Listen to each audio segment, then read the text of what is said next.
अस्सलामुअलैकुम everyone, this is Aziz Raza from educational expert. आपको मैं अपने बारे में इंट्रोडक्शन करवा देता हूँ। हम लोग चाइना के लिए कंसल्टेंसी कर रहे हैं। हमारे पास चाइना के लिए स्कॉलरशिप्स अवेलेबिलिटी होती है।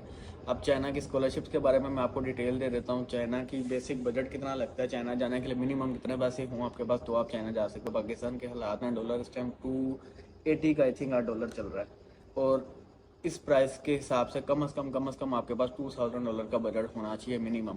अब $2000 का बजट किस तरह जी, $500 की तो आपकी एयरप्लेन की सीधी सीधी टिकट हो जाती है। ठीक है, अगर आप प्लेन से आते हैं, अगर प्लेन से नहीं आते बस वगैरह का यूज़ करें तो आपका एक्सपेंस काफ़ी कम हो सकता है। आपका सीधा सीधा $500 बच जाएगा। उसके अलावा वीज़ा, मेडिकल इंश्योरेंस, इनके लिए एटलीस्ट आपके पास $250 से $350 होना चाहिए।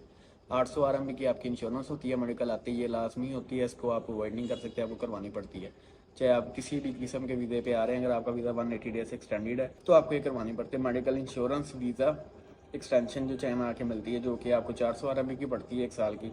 मेडिकल की फ़ीस एक दफ़ा की मेडिकल करवाना लाजमी होता है। यहाँ पे आने के बाद यूनिवर्सिटी लाजमी करवाती है। अगर आप पाकिस्तान से करवा के आएँ तो वैलिड नहीं होता, यूनिवर्सिटी नहीं मानती। हर यूनिवर्सिटी का, हर शहर का, हर रीजन का अपना अपना एक हॉस्पिटल रिकमेंडेड होता है, वो वहीं का जो है ना एडमिशन, वो मेडिकल लेटर जो है आपका एक्सेप्ट वहीं का हो। ये आपका मिनिमम बजट होना चाहिए। इसके अलावा अगर आप लोग चाइना आ रहे हैं तो आपने जिस भी कंसल्टेंसी से काम करवाना उसके सर्विस चार्जेस होंगे। अब सर्विस चार्जेस का लोग बहुत सारे इशू कहते हैं कि सर्विस चार्जेस क्यों होंगे, सर्विस चार्जेस की क्या वजह है, सर्विस चार्ज इतने ज़्यादा क्यों है। तो देखें, चाइना की जो कंसल्टेंसी हैं उनमें काम करने का तरीक़ेकार ये होता है कि हर कंसल्टेंसी जो यूनिवर्सिटी की ऑथराइज होती है, रिलेटेड होती है, वो यूनिवर्सिटी कंसल्टेंट को कुछ पे नहीं करती। यूनिवर्सिटी से कंसल्टेंट को कोई पैसे नहीं आते, जो कि स्कॉलरशिप की होती है। कंसल्टेंट सिर्फ स्टूडेंट्स को हेल्प करता है, उसमें यूनिवर्सिटी में एडमिशन लेने के लिए उसके डॉक्यूमेंट्स यूनिवर्सिटी को प्रोवाइड करता है। इस काम के लिए, सर्विस के लिए कंसल्टेंट के बैकग्राउंड पे पूरी टीम होती है, जो आपका डॉक्यूमेंट्स एनालाइज करके सारा कुछ करके आपका तो यूनिवर्सिटी में आपके अप्लाई करते हैं। हम सारी टीम की सैलरीज जाती हैं। उसके अलावा जब आप एक प्रोफेशनली बिजनेस कर रहे हैं, आपका टैक्स कटता है सर्विस चार्जेस में। पाकिस्तान की गवर्नमेंट 37% टैक्स लेती है। अगर $1000 आप पे करें, $370 पाकिस्तान का टैक्स हो गया। 25% चाइना में टैक्स है हमारा। अल्हम्दुलिल्लाह पाकिस्तान वाला ऑफिस आपको दिखाया ही है। ये मेरा बैकग्राउंड पे आप देख सकते हैं, ये मेरा चाइना वाला ऑफिस है। इंशाल्लाह आपको इसका भी जल्दी एक पूरा विजिट करवाऊंगा सारा। ये ऑफिस है जो कि मेरा सिर्फ अकेले का पर्सनल है। इसके अलावा हमारा एक दूसरा ऑफिस है चाइना में, जहाँ पे हमारी सारी टीम होती है, जो कि आपके लिए अप्लाई करते हैं, जिनमें सारे चाइनीज़ हमारे साथ जो लिंक्ड हैं वो होते हैं, दूसरे लोग हैं।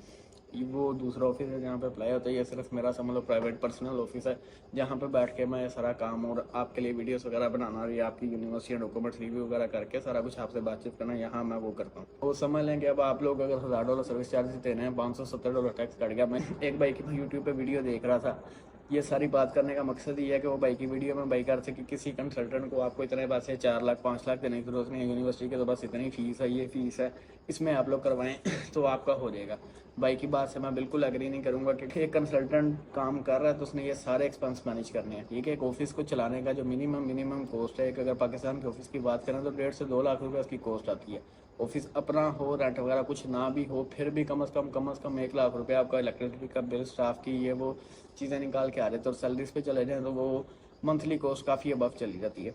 ठीक है, तो ये सारी कॉस्टिंग होती है जो एक कंसल्टेंट बियर कर रहा था। तो आप एक एज अ स्टूडेंट कहें कि कंसल्टेंट बहुत ज़्यादा पैसे ले रहा हो, तो ये बात आप लोग नहीं कह सकते।